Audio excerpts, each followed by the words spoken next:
kasi hindi naman po sila titigil dyan sa impeachment na yan. Sapagkat that is the only way na mapipigilan nila. Sapagkat natatakot po yung kasalukuyang administrasyon na pagkatapos ng 2028, kung sila ay mawawala sa poder, ay mauungkat lahat ng mga kapunastugang ginawa nila pagnanakaw sa gobyerno. At nakikita nila na walang makakalaban, walang makalapit sa ratings ni VP Sara at siguradong siya na yung magiging Pangulo sa 2028. Ay takot po sila. Kaya ito lang po ang paraang naiisip nila sa harap ng lahat ng mga ginagawa nila na bumagsak ng gusto sadsad. Below sea level ang kanilang approval rating ay ito na lamang ang paraan para pigilin ang pagkakulong nila after 2028 sapagkat pag si Sara naging Pangulo sa 2028, sigurado yung mga criminal na yan at na talagang naggustay ng ating kabanang bayan, nagnakaw, the biggest pinakamalaking pagnanakaw sa kasaysayan ng Pilipinas. Mulong lahat yan sa ilalim ni President Sara Duterte sa 2028. Kaya natatakot na po sila. Nangihinig na sila.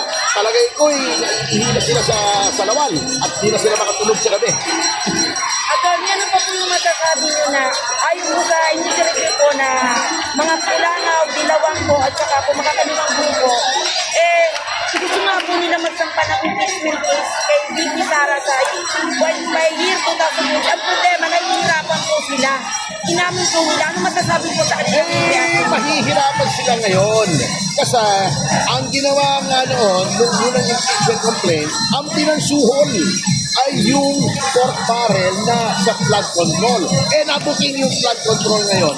Naipit yung Pangulo, kaya napilito ng Pangulo na kunyari siya na ang nag-ungkat kasi para pipalusot siya na hindi siya kasama. Pero hindi naman pwede natin sabihin na hindi kasama ang Pangulo sapagkat sinabi niya, inamin niya, yung 4,000 plus pages daw ng GAA 2025 ay siya yung nagpasa, di ba?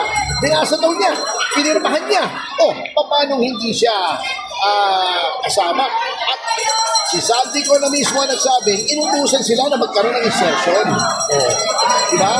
So, talagang mahihirapan na sila ngayon kasi hindi na sila makapanuluhol katulad ng dating ginawa nila. Attorney, isa pa po, kayo pa rin po ba, kasi in case nga po na may puso nila yung impeachment case ni VP Sara sa year 2026 po, kayo rin po ba yung tagapagsalita ni VP Sara? Hindi naman po ako naging tagapagsalita ni VP Sara at tagapagsalita po niya ay si Atty. Michael Poa. Ako po yung tagapagsalita ng PDP tungkol sa issue ng impeachment. Na ngayon po ako na ang deputy spokesman ng PDP. Opo. Okay, maraming salamat po. Ito po, Attorney, about po kay Leo, yung ating agency ng agency ng taon po. Ngayon po, ano po yung masasabi nyo sa ginawa po ng House of Representatives po na binigyan siya po ng 60 days na suspension ng ethics na sa committee po? Ano po masasabi nyo doon? Yun po ay isang injustice. Ginawa lamang po yun para takutin at to silence, para pigilan ang magsasalita. Kasi si Congressman Miao Miao Kiko Barsaga, talagang consistent po yan na talagang sinasabi niya ang katotohanan, yung pagnanakaw yan. Kaya po, they're trying to silence him. Kung yan ay talaga yung ethics committee ay gusto nila na parusahan yung mga ginagawa ng mga miyembro nila, bakit hindi nila imbestigahan din yung mga tinuro ni Gutesa, tinuro ni Diskaya, puro kongresista yan, tinuro ni Saldico, yung tinuro ng mga district engineers. At hindi nila imbestigahan yung mga miyembro ng mga bayan block na may mga aligasyon na nagre-recruit para sa NPA. At hindi nila imbestigahan sila na dilima yung pakikiakit niya sa asawa na may asawa. Ang dami pwedeng imbestigahan. Kaya yan, ethics committee, wala yan. Walang kwenta, malambot na ethics yan.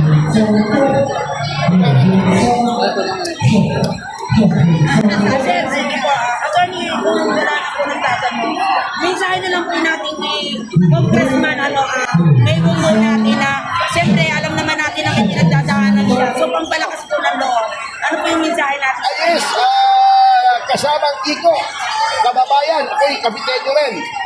Maraming salamat again sa kahihiyang idinulot sa lalawigan ng Cavite ng magkapatid na Remulla ay iniangat mo ang reputasyon ng mga Caviteño. Keep up the good work at sa lahat ng mga bagay na gagawin mo, basta sa katotohanan, at basta sa katarungan, basta anti-corruption, we are behind you all the way. Narito po kami, hindi lamang sa likuran mo, sa tabi mo, kahit sa harapan mo. Ready po kami mga Caviteño na pakipaglaban para sa inyo. Attorney, isa pa yung mensahe na lang kay VP Sara Duterte sa kakaharapin niya sa 2026. Ganun din ang mensahe ko. VP Sara, bagamat hindi po kayo kaanib ng TVK laban, kaisa niyo po kami sapagkat itong impeachment na haharapin niyo po kung ito man ay itutuloy ng kasalukuyang administrasyon, alam po namin na ito'y panghikilig lamang. Ito ay para ma-neutralize lamang kayo as the practically sure 100% na susunod na Pangulo. We are behind you. Lalaban po kami at kung ibigit po nila ito, lalaban sa kagustuhan ng karamihan ng ating mga mamamayan ay maghahalo po ang balat sa kinalupan. Maniwala po kayo. Tanong lang po, about sa flood control, 'di ba? Nakita na po natin yung mga anomalya nangyayari dito na flood control sa Luzon. Pero ipinipilit nilang ilihis yung flood control daw po na may anomalya sa Davao. Ano po inyong masasabi diyan? Nako, hindi lamang yan ang paglilihis na ginagawa nila. Ang Davao, nakita nila kung gaano kaganda, di ba? O ngayon, biglang nabuhay yung kay Atong Ang sa Bungero. Pagkatapos, kakasuhan si Bong Revilla. O, double purpose yung pagkaso kay Bong Revilla eh. Diversion na. Sinisira pa nila si Bong Revilla kasi ombudsman ang magkakaso, di ba? Si Boying. Di ba? Mga politiko rin ng mga Revilla sa lalawigan ng Cavite.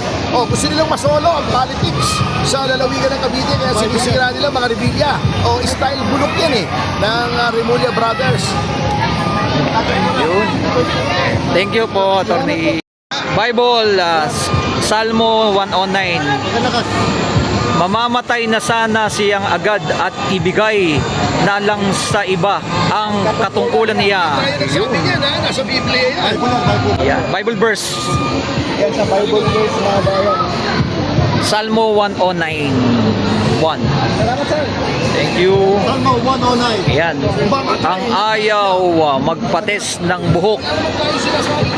Ayan, oh. Attorney, ito po, isa pang ano eh. Ayaw nilang inililis nila yung ayaw magpates ng yung ating presidente na yan ng about sa public care. Anong masasabi niyo diyan, attorney? Ito po, nasa saligang batas natin na ang mga tao ay entitled na malaman ang mga issue tungkol sa public concern at ang kalusugan ng presidente nandun din po sa konstitusyon yan na dapat inire-report at hindi itinutubli ang kalusugan ng Pangulo. Ngayon, may aligasyon na seryoso tungkol sa drug use. Drug addiction is a health problem. It's a mental and physical health problem. Kaya nagdidiman po kami na magpa-testing ang presidente, ipaalam sa tao-bayan kung totoo hindi yung sinasabi ng kapatid na niya mismo na siya ay gumagamit ng hindi nagpapawal na gamot. Thank you po, attorney.